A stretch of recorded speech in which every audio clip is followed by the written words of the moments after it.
നഗരമധ്യത്തിൽ ഒരു കാടും കാടിനുള്ളിൽ ഒരു കാവും. ഒരു നഗരത്തിന്റെ മധ്യത്തിൽ ആരെയും കൊതിപ്പിക്കുന്ന വന്യഭംഗിയിൽ ഒരു കാവ്, ഇരിങ്ങോൾ കാവ്. 50 ഏക്കർ കാടും ഒരു കാവും അതിനോടനുബന്ധമായി നിലകൊള്ളുന്ന വർഷങ്ങളുടെ വിശ്വാസവും നിഗൂഢതയും ഐതിഹ്യങ്ങളും.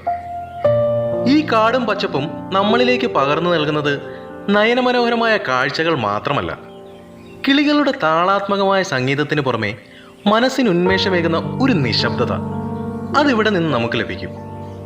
ഭക്തിസാന്ദ്രമായ അന്തരീക്ഷത്തിൽ മനസ്സിന് കിട്ടുന്ന ആ ഉന്മേഷം അതറിയണമെങ്കിൽ നിങ്ങൾ ഓരോരുത്തരും ഇരിങ്ങോൾക്കാവിൽ വന്ന് അത് അനുഭവിച്ച് തന്നെ അറിയണം. നമ്മുടെ മനസ്സിനും ശരീരത്തിനും കിട്ടുന്ന ആ ഒരു കുളിർമയുണ്ടല്ലോ, അത് നമ്മളിലേക്ക് പകർന്നു നൽകുന്നതിൽ ഇവിടുത്തെ ഓരോ വൃക്ഷങ്ങൾക്കും ഇലകൾക്കും മണ്ണിനും കാറ്റിനും കിളികൾക്കും എല്ലാം പങ്കുണ്ട്.